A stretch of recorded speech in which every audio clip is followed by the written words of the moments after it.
Olá pessoal, tudo bem com vocês? Atualizando então aqui sobre a regulamentação dos aplicativos. Hoje trago novidades. O ministro do Trabalho, Luiz Marinho, esteve hoje na Câmara dos Deputados em Brasília, na sessão da Comissão de Trabalho e Emprego, onde ele falou sobre a regulamentação.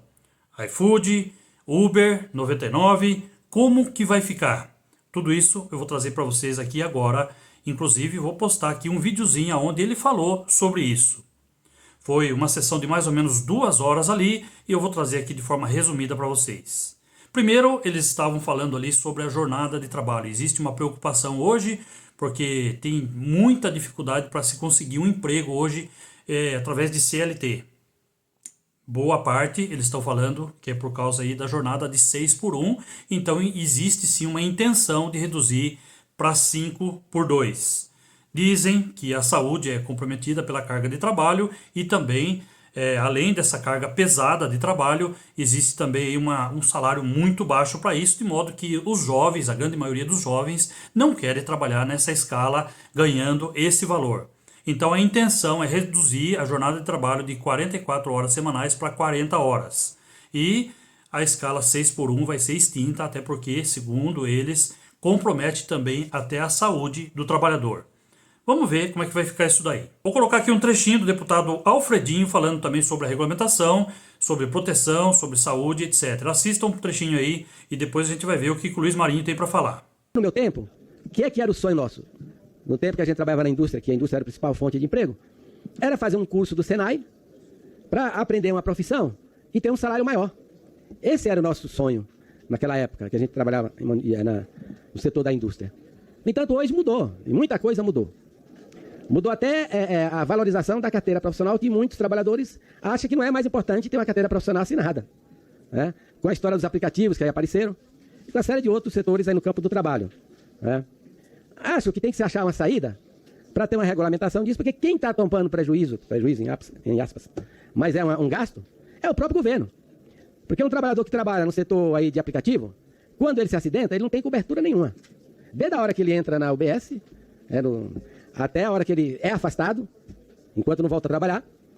Isso quem está pagando é o próprio governo, os contribuintes daquele emprego formal, que banca esse custo. Então é necessário achar uma saída para regulamentar, e que esse trabalhador seja protegido desses momentos que ele possa enfrentar de doença ou até de falecimento. Quando ele vem a morrer, como é que fica a família dele?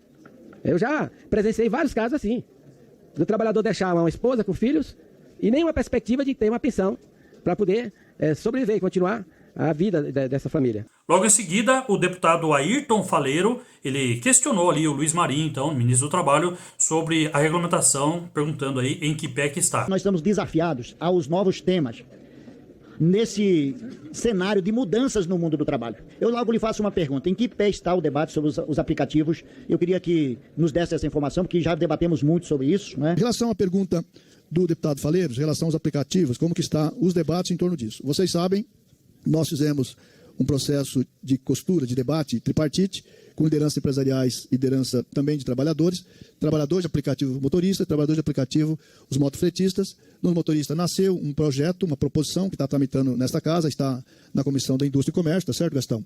Onde o deputado Augusto Coutinho é o relator.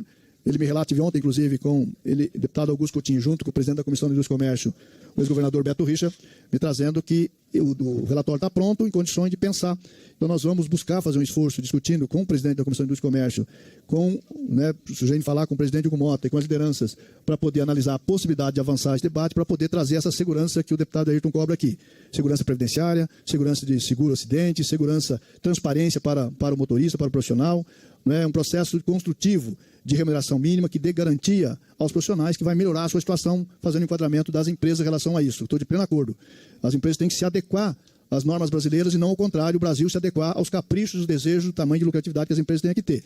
Evidente, sempre olhando né, a sustentabilidade das atividades econômicas, claro, mas buscando garantir direitos aos trabalhadores e trabalhadoras. No caso dos motofretistas, não sequer conseguimos chegar numa propositura, porque as empresas abandonaram a discussão e estão me dizendo agora que desejam voltar, e nós vamos retomar essa conversa para ver se a gente consegue oferecer ao Parlamento brasileiro uma propositura também em relação a isso, sem contar as inúmeras iniciativas tidas aqui na Casa por vários mandatos, aqui seja na Câmara, seja no Senado, analisando essas questões. Nós estamos inteiramente à disposição para isso, torcendo e trabalhando de nossa parte, desejoso que tenha uma lei que venha organizar esse processo. Lembrar que teremos a conferência da Organização do Trabalho agora, em junho, e onde um dos temas, presidente, o desejo da OIT de ter uma convenção que trata de trabalhadores por aplicativo. Né? Há quem, o caso dos europeus, que propõem estabelecer vínculo, há a proposição dos americanos e os canadenses que fala que tem que ter liberdade, e há a proposição que nós estamos defendendo que a gente crie a categoria de autônomo com direitos. Não é o vínculo direto, né, que eu acho que desorganizaria essa atividade econômica, mas garantir direitos, né, ele é autônomo, mas com direitos, ou seja, previdência, seguro, não é?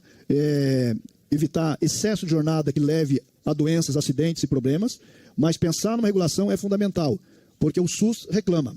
Hoje nós temos uma grande demanda gerada no SUS pelos acidentes, em especial dos motofretistas. Então nós precisamos, de fato, aqui, eu acho que é grande responsabilidade nossa, como parlamento, pensar, ajustar esses debates e ver se temos uma lei que possa trazer essa proteção. Obrigado. Então você viu que não está morto, né? Eu acho que eles pretendem resgatar talvez a PL 12, coisa que a gente não quer. PL 12, nem pensar, porque eles falam em autonomia com direitos, e a gente vê que a gente não está tendo autonomia. E os direitos que eles estão oferecendo também, direitos de previdência, e os outros direitos?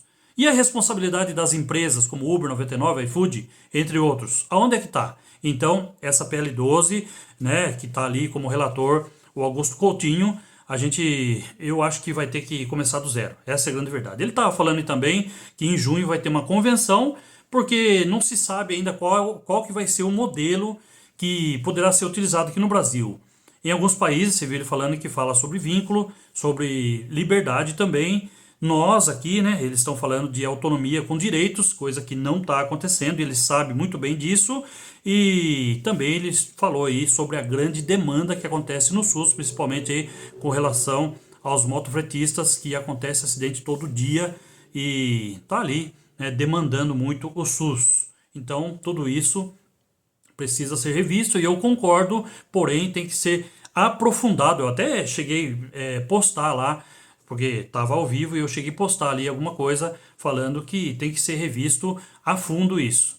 Certo é que as empresas precisam sim de regulamentação, nós precisamos de regulamentação e de responsabilidade. As empresas têm bônus, por que elas não vão ter ônus? A PL 12 está tirando o ônus das empresas aí, na grande maioria. Então isso está errado, não pode acontecer, a gente não aceita mesmo e a gente vai ficar atento a tudo isso. E depois o deputado Bom Gás, do PT do Rio Grande do Sul, ele também defendeu aí a aposentadoria, né? Defendeu a regulamentação e também os sindicatos. Então, ministro Marinho, eu quero parabenizar por todas as iniciativas já feitas, mas eu preciso aqui dizer de 4 grandes desafios. Primeiro, que a luta dos acabar com o 6x1, a redução da jornada, seja realmente feita. E eu vi nos últimos dias o Lula falando, o Alckmin falando, Vossa Excelência falando, todos nós temos que falar. Então isso é importante, redução da jornada. Segundo, que as pessoas que hoje não compreenderam, e aí o nosso relator tem uma tarefa importante, a questão das pessoas que estão uberizadas ou que estão nas plataformas, se não tiver a regularização, não vão ter aposentadoria, pessoal. Não tem estabilidade. Então precisa ter uma regulamentação. Acho que esse é o debate que nós temos que fazer, além de uma valorização. Terceiro aspecto. Eu sou relator aqui de um tema de assistência sindical numa hora de demissão. Os trabalhadores são lesados pela reforma trabalhista que foi feita, onde o cara, quando é demitido, não tem um sindicato que acompanha para dar proteção. Nós precisamos retomar esse tema. O sindicato deve acompanhar na hora da rescisão. E, por último, a contribuição coletiva, que é aprovada em Assembleia democraticamente pelos sindicatos, precisa entrar em vigor novamente, para que os sindicatos sejam fortes. A gente não precisa só dizer que os sindicatos têm que ficar fortes. Tem que dar estrutura para eles. E essa estrutura que é democraticamente decidida, importante. E, por último, para ficar no meu tempo, meu querido presidente, é a luta para diminuir o juro. Aquele cara que vai no banco agora, né? E vocês todos sabem quem que eu estou falando. Vai ganhar dinheiro em banco privado. Organizou sua vida para os banqueiros e deixou amarrado o nosso governo com dólar alto, juro alto e que está impedindo que a gente possa reduzir o que é importante para a economia do país e para o mundo do trabalho e para quem emprega. Juros. Então, uma coisa importante, redução de taxa de juros, para ter mais qualidade, inclusive para o mundo do trabalho. Então, regulamentou, vai ter aí os sindicatos, certamente, para agir de forma coletiva. E vocês sabem que muitas coisas que acontecem com nós na Uber, na 99, nos aplicativos, não é coletivo, é individual. E quem é que vai resolver essas questões individuais? É isso que precisa ser revisto também, né? As empresas têm que ter um setor específico para resolver as situações nossas. Eles não, eles deixam muitas vezes o judiciário resolvendo, coisa que também não vai ser resolvida através do judiciário se essa PL12 passar, se essa regulamentação passar do jeito que eles estão querendo. Vamos aguardar as cenas dos próximos capítulos e lógico que tudo isso, atualizações assim em primeira mão, vocês vão ver aqui. Eu estou sempre atento ao que está acontecendo, aos passos do Luiz Marinho aí, para que a gente possa trazer para vocês em primeira mão tudo o que está acontecendo. Então, não deixe de se inscrever no canal, ativar o sininho, deixa aí o seu like e compartilhe esse vídeo. É importante que mais pessoas vejam e saibam em que pé que está, para que a gente veja aí o que vai acontecer com a regulamentação dos aplicativos e com nós, motoristas por aplicativo, né? A gente precisa, sim, de autonomia? Lógico, precisa ter. Precisa de direitos? Lógico que precisamos de direitos. E é uma coisa que a gente não está tendo. E as empresas, responsabilidade, ônus. Porque bônus eles têm demais. Então, cadê o ônus? Cadê a responsabilidade? E isso tem que ser imposto. As empresas que vêm lá de fora têm que cumprir o que as daqui de dentro já estão cumprindo. E por que eles não? Então, a gente vai ver tudo isso daí e acompanha a gente aqui então, para que a gente possa passar para vocês todas as informações necessárias, corretas, precisas e pontuais. Tamo junto, um abraço, fique com Deus. Deixa aqui os seus comentários, o que vocês acham de tudo isso? O que vocês acharam da fala aí do Luiz Marinho? Foi boa? O que vocês estão achando? Vamos acompanhar, né? De perto. Vamos acompanhar de perto. É isso que a gente tem que fazer. Um abraço, fique com Deus, até o próximo vídeo.